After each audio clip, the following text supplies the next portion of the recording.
A very good morning to all of you. खूप मस्त थंडी पडली आहे की नाही? काय वाटतं तुम्हाला? काल च्या थंडीबद्दल कुणाचं काही मत? किती पांघरुणं घेऊन झोपलात? किती स्वेटर घातले होते? इट वॉज हिलेरियस थंडी ना, अति जास्त आणि अतिशय कुडकुडवणारी, अतिशय विनोदी थंडी. Okay, so if you remember we were learning about public expenditure. आणि पब्लिक एक्सपेंडिचर म्हणजे काय हे आपण शिकलो होतो आणि त्याच्या बरोबरीने कॅनन्स ऑफ पब्लिक एक्सपेंडिचर बद्दलही शिकलो होतो. आपण शिकलो होतो there are canon of economy, canon of sanction, canon of surplus, canon of benefit, then canon of elasticity, canon of productivity, canon of neutrality आणि कॅनन ऑफ इक्विटेबल डिस्ट्रीब्युशन. हे 8 cannons म्हणजेच principles यांच्याबद्दल आपण शिकलो होतो. बरोबर आहे का?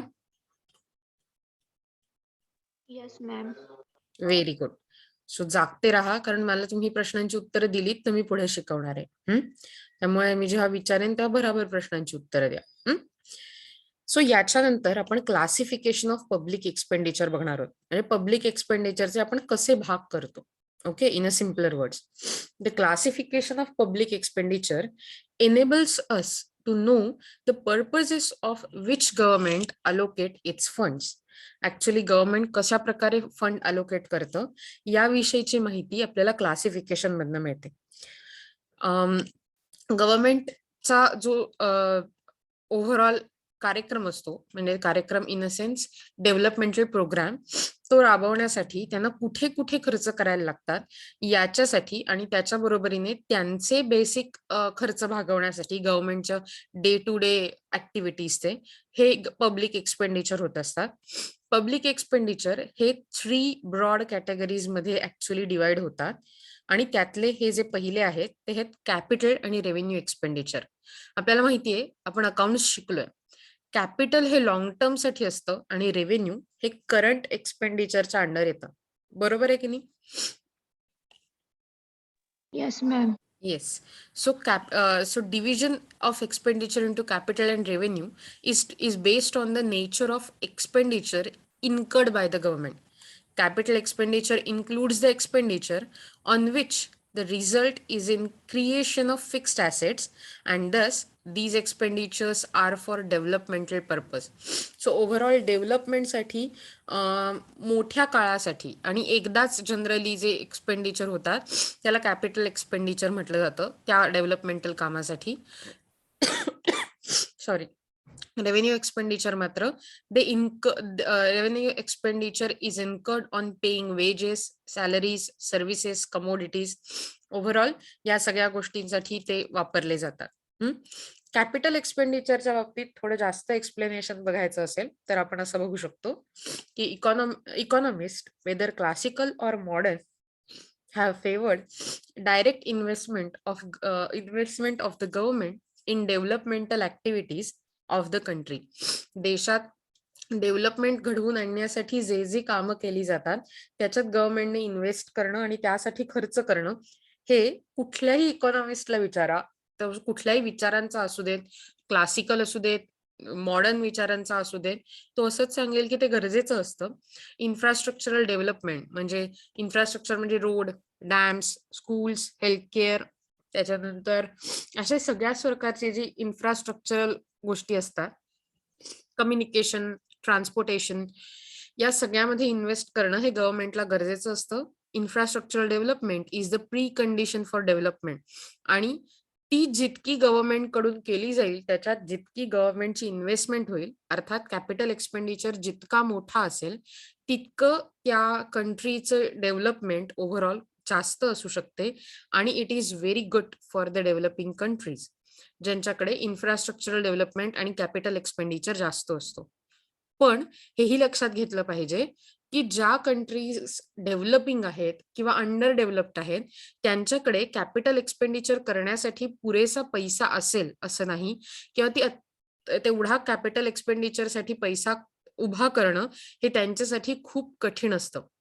दुसरा भाग, सिक्युरिटीच्या पॉइंट ऑफ व्ह्यूने सुद्धा आपली आर्मी सिस्टीम डेव्हलप करणं किंवा आपली सिक्युरिटी सिस्टीम, आर्मीच नाही, पोलीस आणि इतर ऑर्डर्सचे लोक पण, हे लोकांची एक सिस्टीम इन्फ्रास्ट्रक्चर रेडी करणं हे प्रत्येक देशासाठी अत्यंत गरजेचं असतं आणि त्याच्यासाठी केला जाणारा खर्च हाही डेव्हलपमेंटल ऍक्टिव्हिटीज मध्ये येतो आणि त्याला कॅपिटल एक्सपेंडिचरच म्हटलं जातं. सो प्रॉब्लेम असा असतो की दरवेळी कॅपिटल एक्सपेंडिचरच्या बाबतीत जे आर्मीसाठी किंवा जे पोलीस फोर्ससाठी किंवा अशा गोष्टींसाठी केले जातात त्यांच्यावर काही रिटर्न मिळत नाही. The non developmental capital expenditure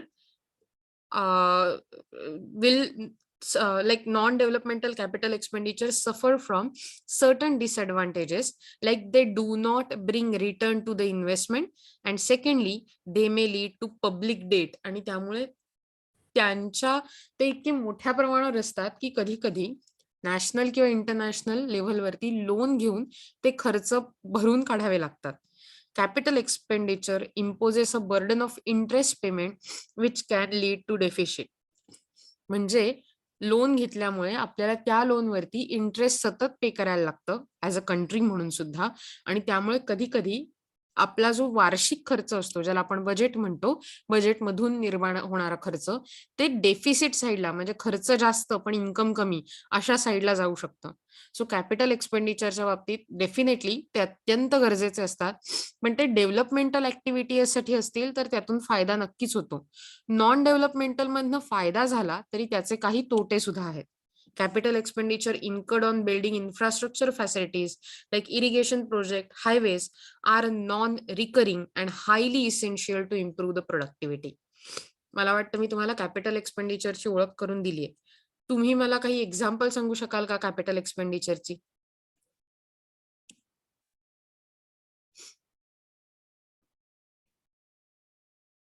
government कडून केले जाणारे कॅपिटल एक्सपेंडिचर कोणते मोठे प्रोजेक्ट तुम्ही सध्या ऐकलेत किंवा बघितलेत?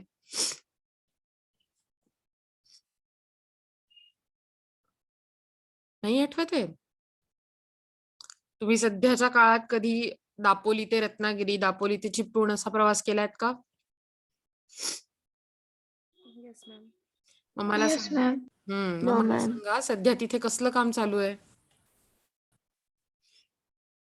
रोडचं काम. येस, हायवेचं काम चालू आहे ना. म्हणजे हायवे बांधणं हा एक कॅपिटल एक्सपेंडिचर आहे. मला सांगा असे तुम्हाला कुठले आणखीन कॅपिटल एक्सपेंडिचर आठवतात का? Dams correct. डॅम्स वगैरे पण. डॅम्स बांधणं, धरणं बांधणं, बरोबर. आणि agriculture and industrial development. Correct, agricultural आणि इंडस्ट्रियल डेव्हलपमेंट साठी केलेला लॉंग टर्म आणि मोठा खर्च, बरोबर आहे. आणखीन काही? हॉस्पिटल्स. हॉस्पिटल्स बांधणं, येस, हॉस्पिटल्स बांधणं किंवा त्याच्यासही. आता बघा, आपल्या सगळ्यांना लस मिळते, we are getting vaccinated, right. हे जे वॅक्सिन आहे ते आपल्याला मल्टिपल टाइम गव्हर्नमेंट कडून ऍज अ फ्री वॅक्सिन म्हणून मिळत आहे, बरोबर आहे का? Yes ma'am. येस. सो हे जे फ्री वॅक्सिन आहे Yes, that ma'am. Is also a capital expenditure. येत आहे लक्षात? सो त्याच्यानंतर आपल्या आर्मीसाठी वेगवेगळी प्रकारची विमानं खरेदी केली जातात किंवा वेगवेगळ्या प्रकारची नवीन शस्त्रास्त्र डेव्हलप केली जातात. हे सगळं कॅपिटल एक्सपेंडिचरच्या खाली येतं. तुम्हाला कॅपिटल एक्सपेंडिचर हा part समजलाय? Yes, ma'am. Very good. So let's move to the revenue expenditure. Revenue expenditureच्या बाबतीत a modern government has to render various economic, social and community service on which it incurs heavy revenue expenditure. This expenditure is recurring in nature. परत परत होणारा खर्च. Short term मध्ये हा परत परत खर्च होत राहतो. Revenue expenditures will not result in the creation of asset. Revenue expenditure मधनं नवीन ऍसेट्स क्रिएट होत नाही, कारण परत परत होणारा खर्च आहे ना. This expenditure on the expenditure on public expenditure the expenditure on public administration, defense forces, public health and education, subsidies and interest payments are examples of revenue expenditure. Revenue expenditure is classified into developmental and non-developmental expenditure. So जसं capital expenditure हे 2 प्रकारात divide होत होतं, revenue आणि developmental आणि non developmental, तसंच revenue expenditure हा सुद्धा 2 प्रकारात डिवाइड होतो, डेव्हलपमेंटल आणि नॉन डेव्हलपमेंटल. असं का म्हणत असतील डेव्हलपमेंटल आणि नॉन डेव्हलपमेंटल, तुम्ही सांगू शकाल मला?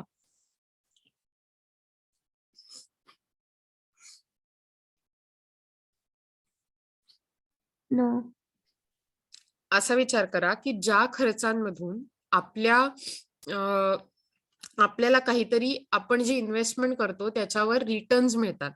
इन अ वे मी रस्ता बांधला तर रस्त्यावरती मे बी मी टॅक्स लावू शकते, सो मला त्याच्यावर रिटर्न मिळू शकतो. जर समजा मी स्कूल्स बांधल्या तर त्या स्कूल्समध्ये फीज असू शकते किंवा इतर कोणत्या तरी प्रकारे मला थोडंफार इन्कम मिळू शकतं.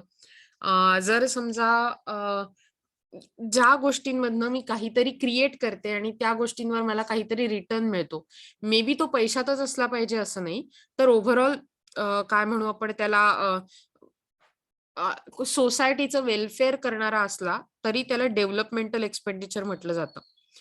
पण जेव्हा नॉन डेव्हलपमेंटल एक्सपेंडिचर असतो तेव्हा त्यातून कुठलाही मॉनिटरी गेन होत नाही.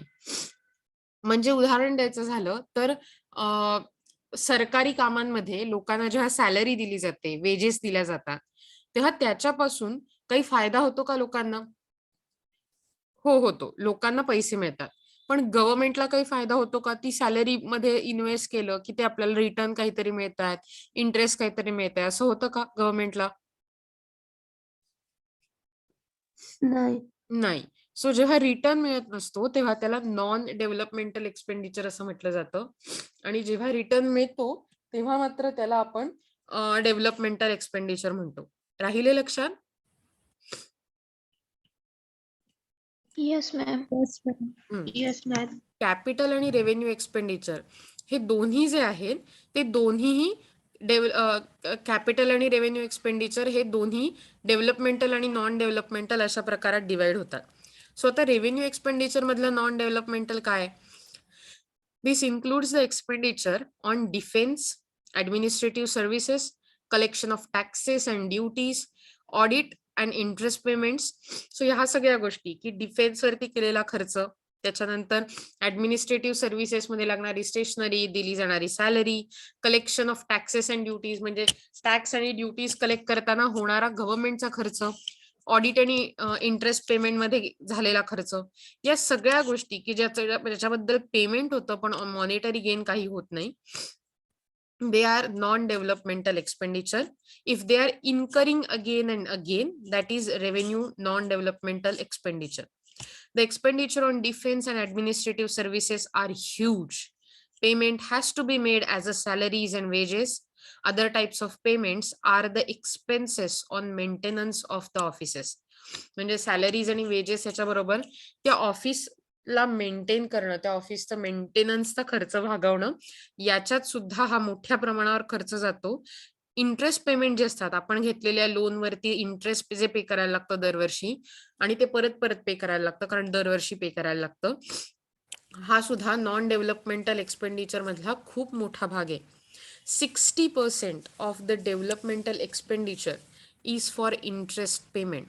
आपल्या overall non developmental revenue expenditure मधला 60% भाग हा इंटरेस्ट पेमेंट मध्ये जातो. The interest payments have increased over the years and has resulted in a large fiscal deficit. If interest payments eat up the government revenue, it is necessary to take some steps to pay off the debts on the urgent basis. असं होत असेल की आपल्याकडचा सगळाच साठा घेतलेले लोनची interest भरण्यात जात असेल तर आपण त्यातून चांगल्या प्रकारचा खर्च कसा करणार, ज्यातून आपल्याला उद्यासाठी रिटर्न मिळतील, आपल्याला काहीतरी डेव्हलपमेंटल ऍक्टिव्हिटी करता येईल. मग जर इंटरेस्ट पेमेंट जास्त होत गेलं तर अशा वेळी आपली लोन्स चुकती करणं, लोन्स रिपेमेंट करून टाकणं हे अत्यंत गरजेचं असतं. सो अशा प्रकारे नॉन डेव्हलपमेंटल एक्सपेंडिचर तेही रेव्हेन्यू कॅटेगरीतले एक्सप्लेन करता येतात. तुम्हाला समजलंय का हे रेव्हेन्यू एक्सपेंडिचर मधले non developmental expenditure? Yes, ma'am. Yes, ma'am. Okay, now let's see development expenditure. You just can say developmental expenditure too. The expenditure on the development of country will imply spending on a variety of social and community services, of which education, medical, and public health have the most importance. For setting up schools or hospitals, expenditure will have to incurred on salaries, wages, maintenance of facilities. These expenditures are necessary for human development. Since the expenditures increase the productivity of labor, they are essential part of development expenditure. ज्या गोष्टींमध्ये खर्च केला की overall आपल्या कंट्रीमध्ये human capital, economic किंवा monetary capital and social capital ह्या तिघांमध्ये वाढ होणार असते आणि आपल्या कंट्रीमध्ये वेलफेअर वाढणार असतं, इम्प्रूव्ह होणार असतं. त्या खर्चांना मग ते सतत झाले असले तरी त्याला रेव्हेन्यू कॅटेगरीतले डेव्हलपमेंटल एक्सपेंडिचर किंवा डेव्हलपमेंट एक्सपेंडिचर म्हटलं जातं. येत आहे तुमच्या लक्षात?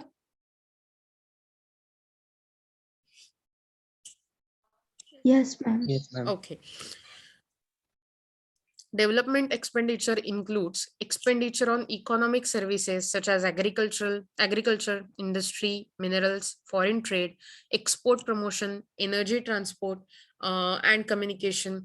In order to provide various services, the government maintains large staff. खूप भरपूर लोक काम करत असतात ह्या सर्व्हिसेस आपल्याला प्रोव्हाइड करण्यासाठी आणि त्यामुळे गव्हर्नमेंटला या मोठ्या लार्ज स्टाफला मेंटेन करायचं असतं, त्यांच्या सॅलरीज आणि वेजेस पे करायच्या असतात, कारण त्यांचं काम हे सोसायटीचं आणि इकॉनॉमीचं वेलफेअर घडवून आणतं. Sometimes this can lead to overstaffing and loss of productivity and revenue for the government. याचा एक तोटा असा आहे की सगळी कामं आहेत तर कधी कधी गव्हर्नमेंटकडे खूप जास्त लोक कामाला असतात आणि त्या प्रमाणात ती कामं प्रोडक्टिव्हली एफिशियंटली होत नाहीत, म्हणजेच लॉस ऑफ प्रोडक्टिव्हिटी होतं आणि त्यामुळे कधी कधी हा वेस्टफुल एक्सपेंडिचर सुद्धा कन्सिडर केला जाऊ शकतो जर अशी गोष्ट झाली ओव्हरस्टाफिंग सारखी. तर subsidies and other incentives also are a drain on government's resources. It is necessary to make the judicious use of subsidies and also ensure that the funds allocated for developmental purpose are not misappropriated. हे अत्यंत गरजेचं असतं की प्रत्येक गोष्ट अत्यंत काटेकोरपणे खर्च केला जाईल प्रत्येक गोष्टीत आणि कुठल्याही प्रकारे तिथे करप्शन, लाचखोरी किंवा मिस अप्रोप्रिएशन ऑफ फंड म्हणजे आपण ज्याला म्हणतो ना की अफरातफर ही झालेली नसली पाहिजे. If there is no control over use of fund, such expenditures will not ensure development.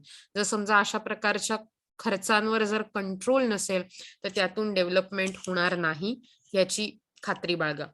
So that was about developmental expenditure in revenue category.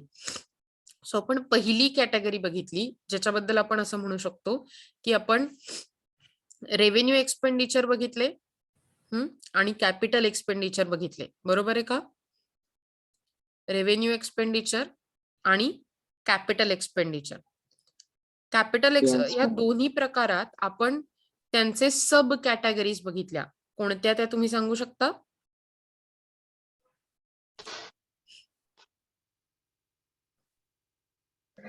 Developmental and non-developmental. Correct. Non-developmental. Developmental आणि नॉन डेव्हलपमेंटल आणि इथे सुद्धा developmental आणि non developmental. मला सांगा revenue आणि capital expenditure यांच्यामध्ये काय फरक आहे?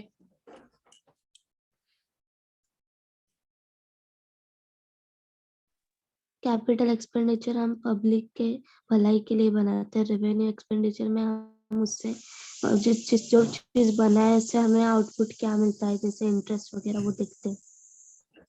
एक्चुअली अ लिटिल बिट करें, वी कैन से दोनों भी डेवलपमेंट के लिए बनाए जा सकते हैं, हो सकते हैं, लेकिन कैपिटल एक्सपेंडिचर ये एक ही बार होते हैं.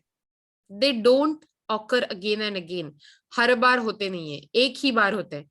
लेकिन these are the revenue expenditure which happens again and again. हर बार होते ही रहते हैं वो. Okay, so it is like they are incurring again and again, इसीलिए उनको रेवेन्यू एक्सपेंडिचर बोला जाता है. और कैपिटल एक्सपेंडिचर एक ही बार बड़ा खर्चा होता है, so that's why they are called capital expenditure. ये दोनों भी डेवलपमेंटल काम के लिए हो सकते हैं या फिर नॉन डेवलपमेंटल काम के लिए हो सकते हैं। ओके, समझ में आ रहा है? Yes, ma'am. Okay. Yes, ma'am. Okay, let me share my screen again to the notes. Productive and unproductive expenditure. According to many economists, any activity which contributes to the human well-being is productive. कुठल्याही प्रकारे माणसाचं भलं करणारी अशी जी activity असते तिला productive activity असं म्हटलं जातं. Public expenditure can be classified as productive if it helps to create tangible assets in the country which enables increase in the production. So जेव्हा जेव्हा कुठल्याही प्रकारचे पब्लिक एक्सपेंडिचर असतात ते ऍज अ प्रोडक्टिव्ह म्हणून आपण कॅरी करू शकतो, कारण प्रोडक्टिव्ह एक्सपेंडिचर जे असतात त्यातून काहीतरी ऍसेट्स क्रिएट होतात, त्यातून आपली प्रोडक्टिव्हिटी वाढते आणि म्हणजेच आपल्या देशाचं प्रोडक्शन वाढतं. Infrastructure facilities and setting up of enterprises which help to improve productive capacity are productive in nature or productive expenditure. In a way, असा विचार करा की आपल्या देशात, आपल्या राज्यात ओव्हरऑल महाराष्ट्र राज्यात नागपूर आणि मुंबई या दोन शहरांना जोडणारा एक मेगा हायवे बांधण्याचं काम चालू होतं, लेट्स से चालू आहे. ओके, ही दोन शहरं होती नागपूर आणि मुंबई. तर आता मला सांगा, या प्रकल्पाला नाव दिलं होतं समृद्धी कॉरिडॉर. हे करणं हे प्रोडक्टिव्ह एक्सपेंडिचर मध्ये येतं का नाही येतं?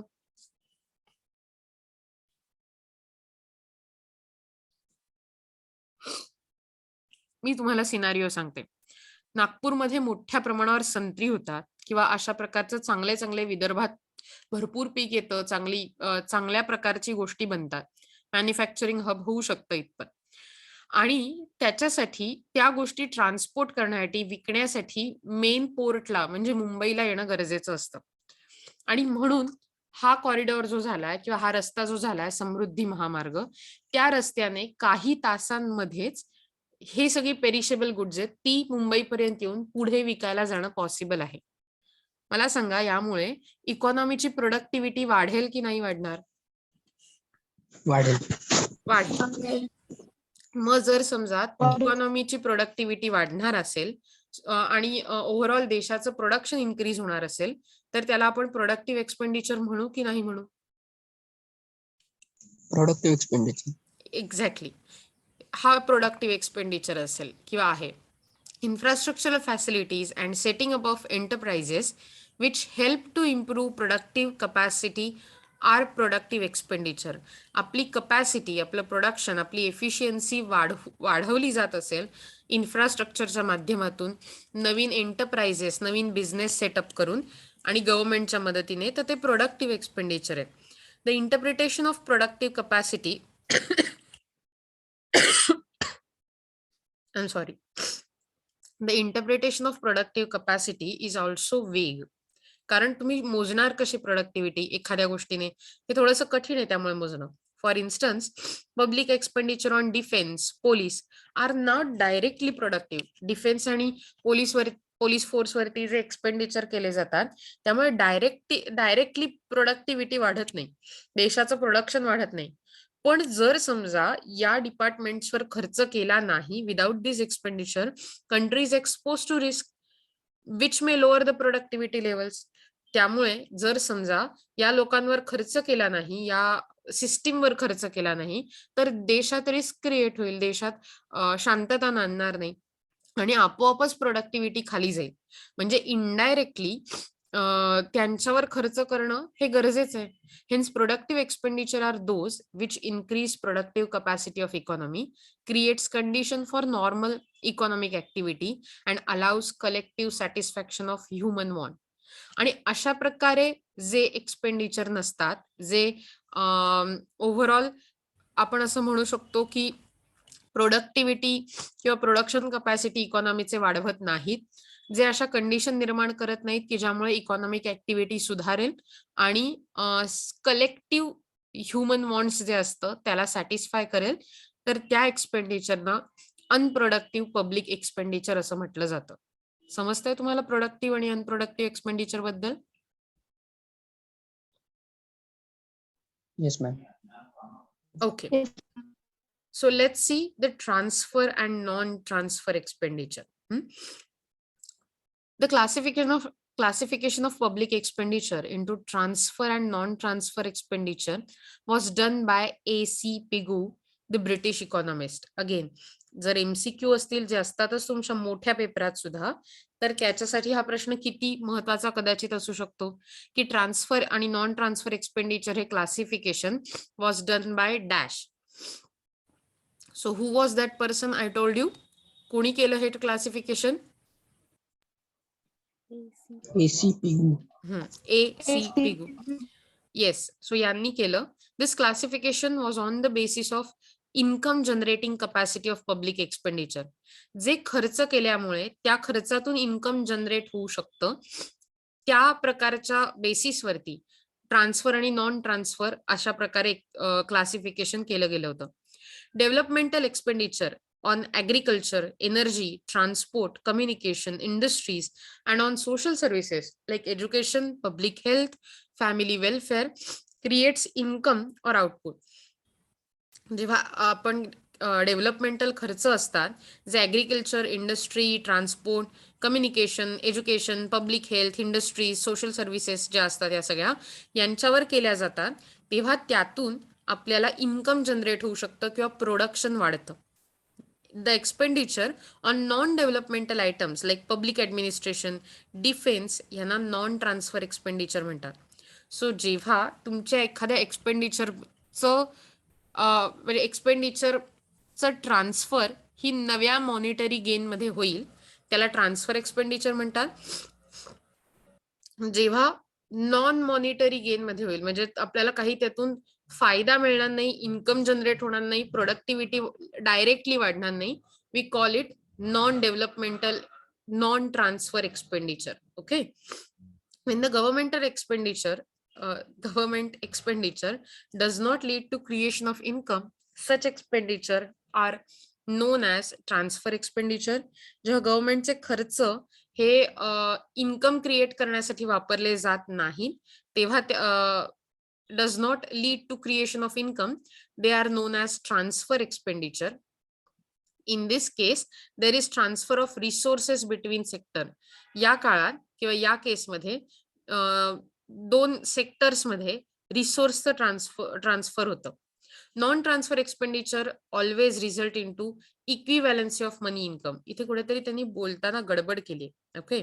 So in a way we can say की ज्या एक्सपेंडिचर मधनं आपण आपलं इन्कम जनरेट करू शकतो किंवा ज्या एक्सपेंडिचर मधनं आपण कुठल्याही प्रकारे सोसायटीचा फायदा करून घेऊ शकतो त्यालाच आपण असं म्हणू शकतो की ट्रान्सफर आणि non transfer expenditure. Okay. Just give me moment so that we can just improve this confusion. Okay, so we are looking for transfer and non-transfer expenditure.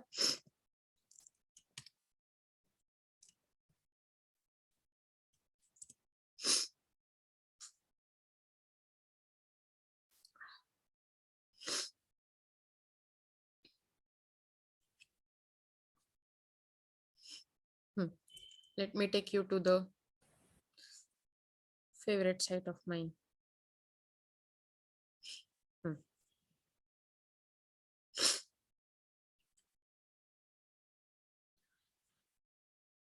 या रेव्हेन्यू एक्सपेंडिचर आणि कॅपिटल एक्सपेंडिचर बद्दल.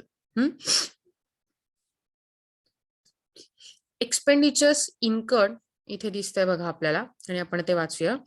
Expenditure incurred on buying और using goods and services in non-transfer payment, as against such expenditure the government receives goods and services, and that's why they are called, these expenditures are goods, therefore called expenditure on goods and services.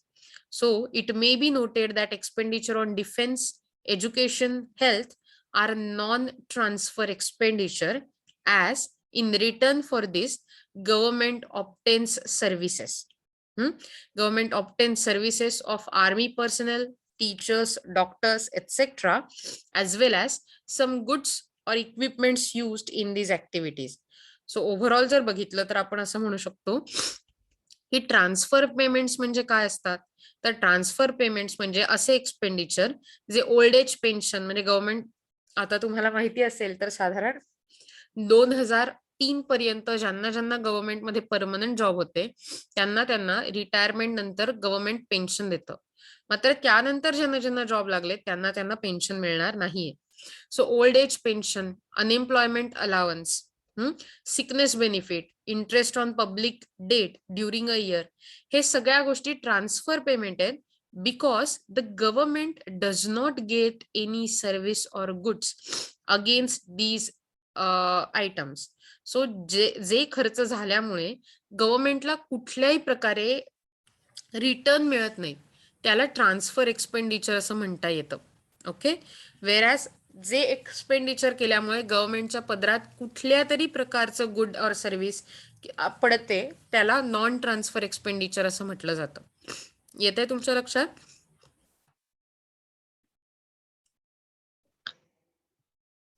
परत एकदा समजायला हवंय. Yes ma'am. परत एकदा समजावायला हवंय वालं की येतंय माझ्या लक्षात वालं? एकदा परत सांगा मॅम. सांगते. बघा, काही एक्सपेंडिचर असे असतात की जे गव्हर्नमेंटने जबाबदारी म्हणून करायचे असतात. उदाहरणार्थ, ह्या लोकांनी माझ्यासाठी ऍज अ गव्हर्नमेंट भरपूर काळ काम केलं, आता ते रिटायर झाल्यावर मी त्यांना काहीतरी बेनिफिट दिला पाहिजे. मला सांगा, जेव्हा गव्हर्नमेंट पेन्शन देतं तेव्हा त्यापासून सरकारला काही बेनिफिट मिळतं का?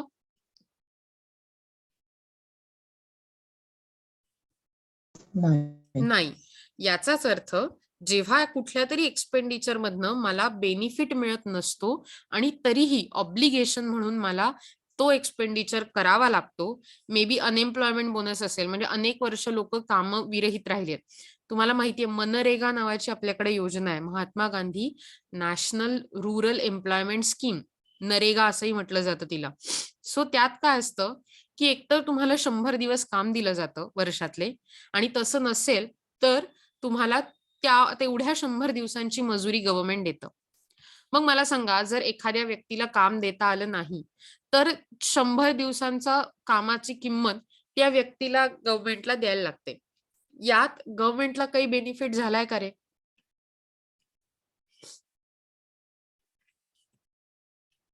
झालाय का अशा 100 दिवसांचा एम्प्लॉयमेंट बोनस द्यायला? हो, नाही, सांगता येत नाही.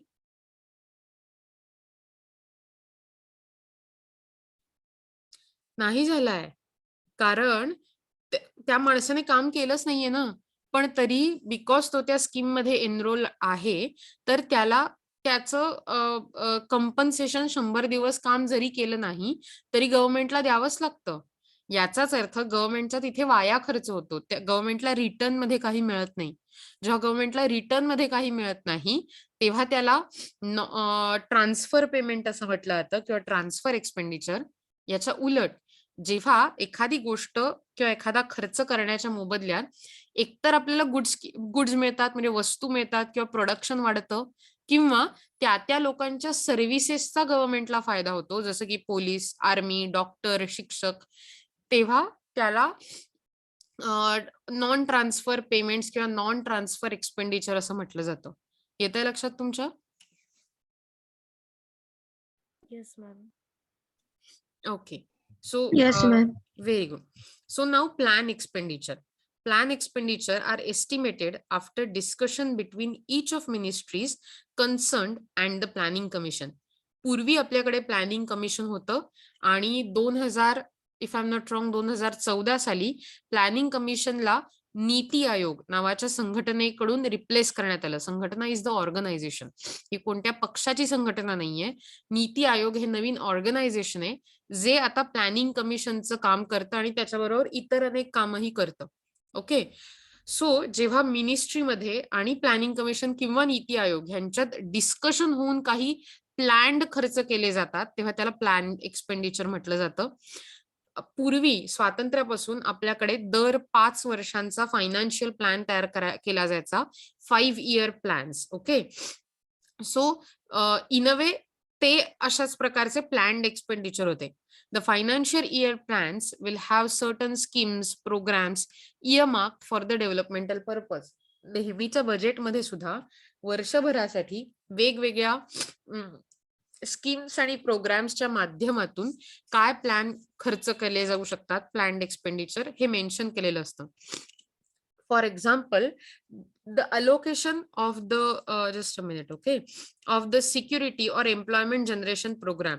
So फंड अलोकेशन कसं केलंय, फंड तर ते फूड सिक्युरिटी आणि एम्प्लॉयमेंट जनरेशन प्रोग्राम साठी to increase the plan increase in the plan expenditure 2013-14 29.4%. Food सिक्युरिटीसाठी आणि एम्प्लॉयमेंट जनरेशनसाठी 2013-14 मध्ये 29.4% वाढ करण्यात आली. The increase is due to programs like Bharat निर्माण, मनरेगा आणि नॅशनल रूरल हेल्थ मिशन. ही गोष्टी असल्यामुळे, या नवीन स्कीम्स आणि प्रोग्राम असल्यामुळे या प्रकारच्या एक्सपेंडिचर मध्ये, प्लॅन्ड एक्सपेंडिचर मध्ये 2013-14 मध्ये 29.4% वाढ झाली होती. नॉन प्लॅन एक्सपेंडिचर हे असे असतात की जे आधी ठरवलेले नसतात, पण त्या क्षणी करायला लागतात. Like payment by way of interest, subsidies, wages, salary payments to the government employees, grants to the states, union territories, government pensions to the police and other services. Non-plan expenditure during 2011-12 was rupees 8,16,182 crores. भारताचा non plan expenditure 8,16,182 crore होता, तर planned expenditure 4,41,547 crores होता. Plan expenditure of the government was rupees 4,65,277 crores in 2015-16, whereas non-plan expenditure also increased to 13,12,200 crores in 15-16. GST regime मध्ये it is proposed to do away with the plan and non-plan heads of the expenditure. GST regime जेव्हापासून सुरू झालं तेव्हापासून planned आणि unplanned expenditure असं classification करू नये असं आपल्याकडे ठरवण्यात आलं आहे. ओके, सो आपण आतापर्यंत जर तुम्ही बघितलं तर वेगवेगळ्या प्रकारच्या एक्सपेंडिचरचं क्लासिफिकेशन पाहिलं. त्याच्यात आपण बघितलं की कॅपिटल एक्सपेंडिचर आणि रेव्हेन्यू एक्सपेंडिचर जे स्वतः परत 2 भागात डिवाइड होत होते, डेव्हलपमेंटल आणि नॉन डेव्हलपमेंटल. देन आपण बघितलं प्रोडक्टिव्ह एक्सपेंडिचर आणि अनप्रोडक्टिव्ह एक्सपेंडिचर, मग ट्रान्सफर एक्सपेंडिचर आणि नॉन ट्रान्सफर एक्सपेंडिचर, आणि मग प्लॅन्ड एक्सपेंडिचर आणि नॉन प्लॅन्ड एक्सपेंडिचर. ही 4 कॅटेगरीज ज्या क्लासिफिकेशन ऑफ एक्सपेंडिचरच्या आहेत त्या तुम्हाला समजल्या का? Classification of public expenditure. Yes, ma'am. आपण उद्याच्या लेक्चर मध्ये डायरेक्टरचं पब्लिक एक्सपेंडिचरचं क्लासिफिकेशन आणि पुढचा पार्ट बघूया. ओके, आजसाठी इथेच थांबूया. त्याआधी तुम्हाला काही शंका असतील तर तुम्ही विचारू शकता.